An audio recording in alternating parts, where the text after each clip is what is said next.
Welcome to today's class of Animal Husbandry. Animal husbandry deals with the rearing and the management of the domestic animals for obtaining products which can improve the food quality as well as quantity for us, along with the food grains, which is the ultimate purpose of crop production and management, including the animal husbandry. To begin with, we will start our class with cattle farming.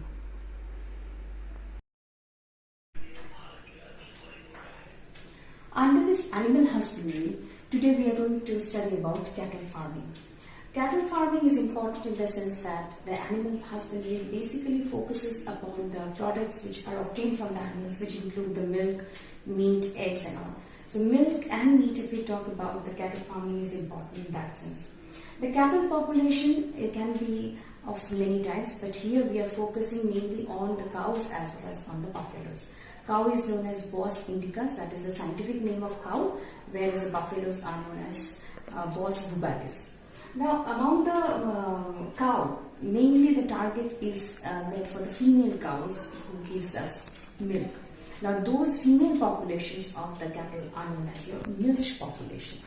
And those which are mainly meant for doing hard laborious work, those cattle will come under the draught population. And those who can give milk also and can do hard laborious work also, they are called as the dual purpose cattle.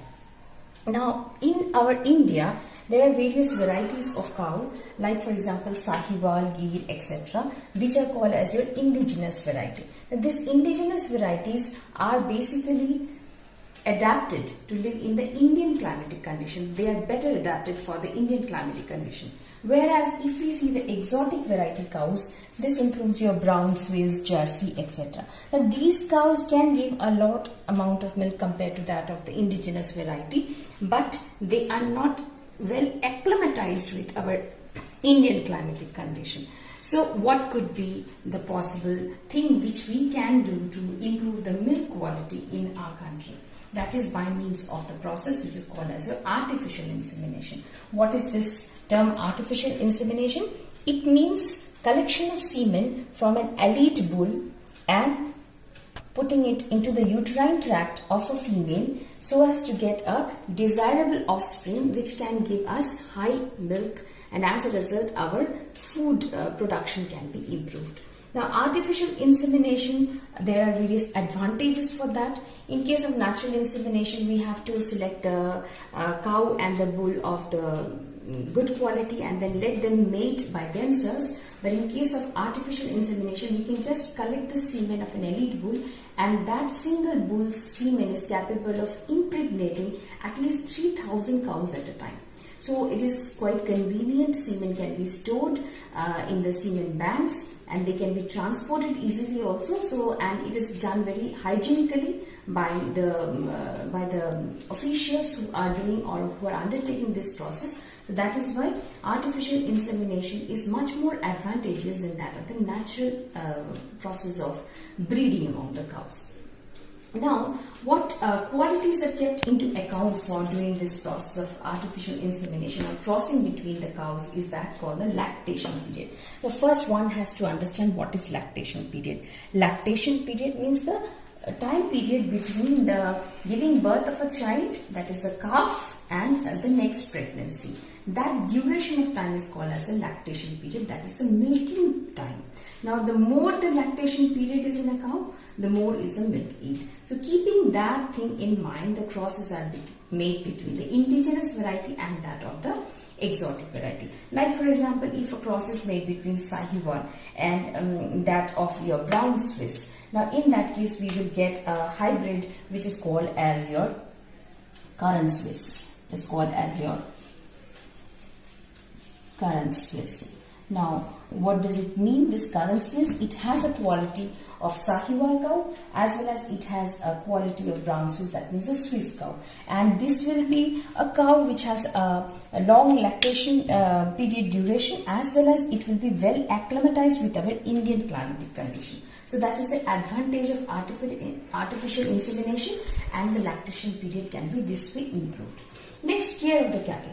The cattle has to be cared. The shed where they are kept, that has to be well maintained. It should be well ventilated. Sunlight should come in an ample amount. The flow should be slopey so that there is no dirt or no accumulation of the waste. The cow should be cleaned regularly, bathed regularly, and they should be given the food which is rich in vitamins, which is rich in sometimes antibiotics, which is rich in concentrates. Which concentrates means those food items which have the high quality of protein in it instead of fibers. Then they can be given even the roughages, and each cow requires 30 to 35 liters of water per day. So that all the things should be maintained properly for a healthy cow, so that the milk which we are getting, that is also hygienic, and they also do not suffer from diseases.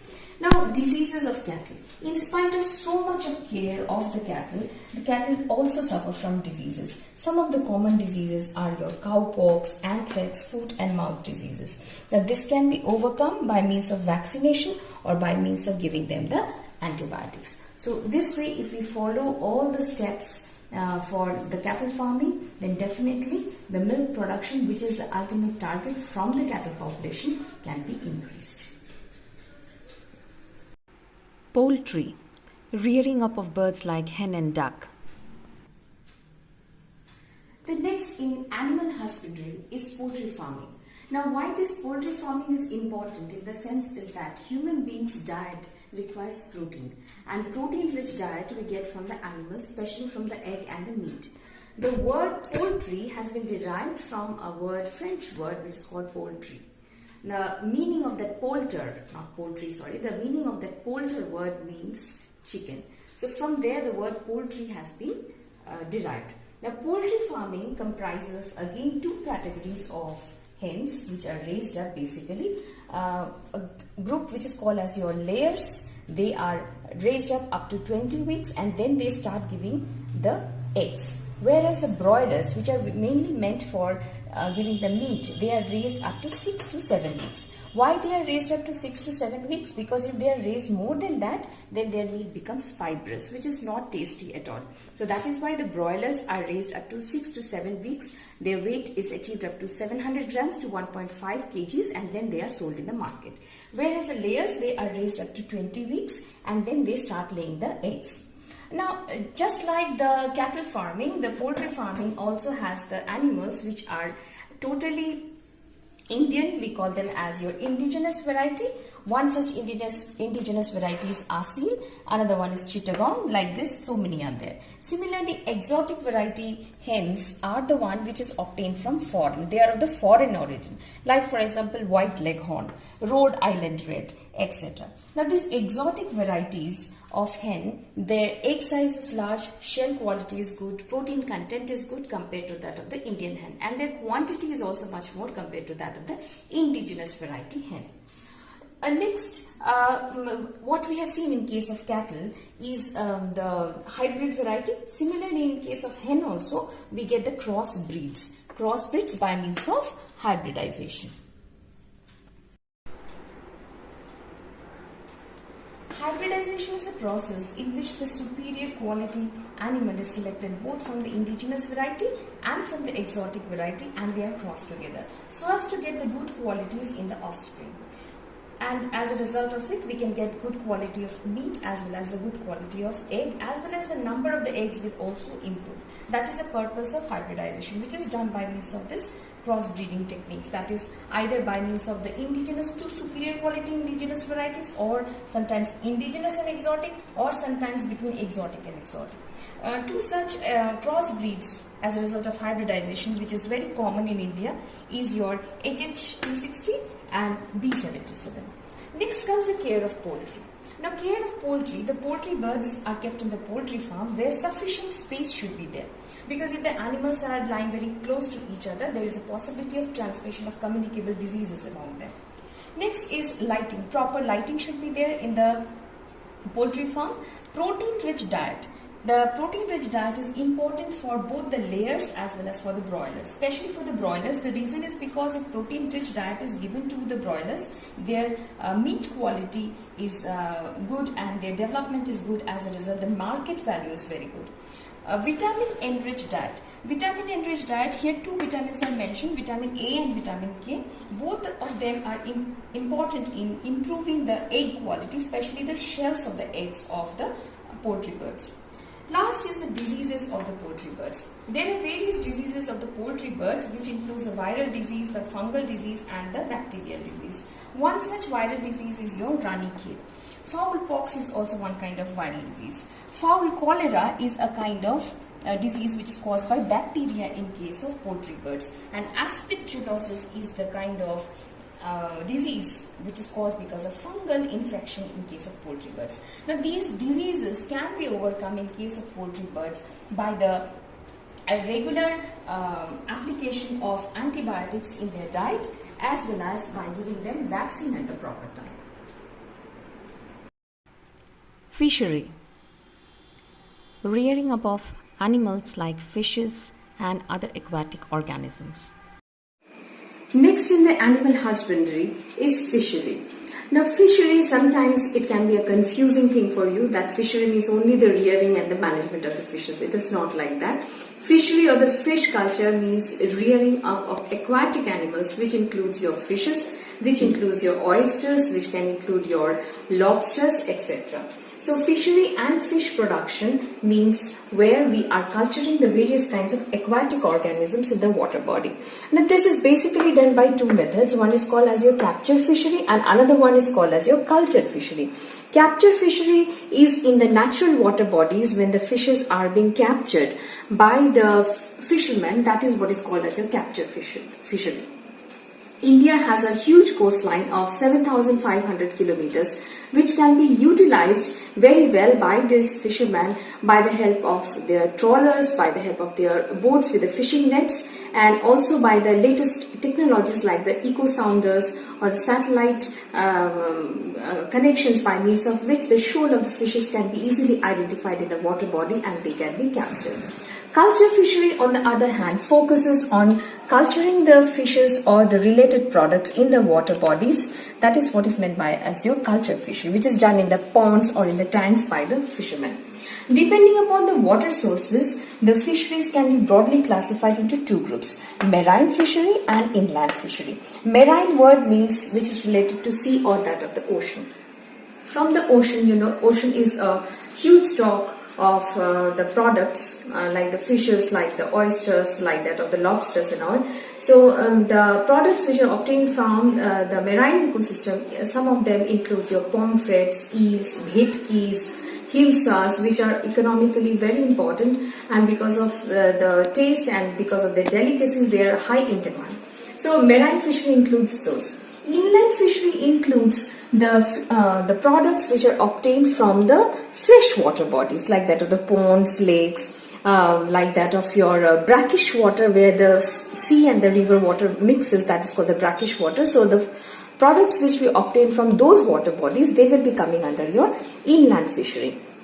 Now, to improve the fish production, which is the ultimate target, as because we have to derive the products not only from the agricultural crops but also from the animal, and fish being the easy or the cheaper source of protein. So what can be done to improve their number or improve their quantity? One such technique is called as your integrated fish farming. Now what does this word integrated means is that when we are culturing the fish along with that of some crop plants. Like you might have heard, in the paddy field, we are sometimes growing the fishes like that of your katla or the rohu. So here the fish can also grow in the standing water of the paddy field, and the paddy plant also can grow along with that of the fishes. So this is a kind of integrated fish farming where we are integrating the crop practices with that of the animal husbandry to get a better results.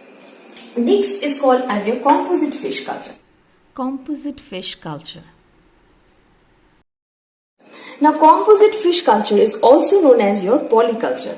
What does it mean is that where the various varieties of the fishes, both indigenous and the exotic varieties, are cultured together in the same water body depending upon their feeding habits. Like say for example, these are the indigenous variety Katla, Rohu and Mrigela, and these are the exotic varieties silver carp, grass carp and the common carp. Both Katla and the silver carp are the surface feeder. They utilize the surface for obtaining the food. The Rohu and the grass carp are the column feeders. They utilize the middle portion of the pond or the lake, and the last one is Mrigela and the common carp, which are the bottom feeders, which feed upon the phytoplanktons or the zooplanktons found in the bottom of the water body. So all of them are equally utilizing it. So economically the fisherman is benefited, and if one of the fishes are infected with the disease, the other fishes may not be infected with the same disease. So this way economic loss can be prevented if we practice this composite fish culture. The next is to improve the fish production, induced breeding. Now induced breeding is also known as your hypophysis. Okay, it is also known as your hypophysis. Now what does it mean? Induced, that means you are artificially inducing something so that the fishes can breed. Now what is this thing which we are inducing? This is a pituitary gland extract.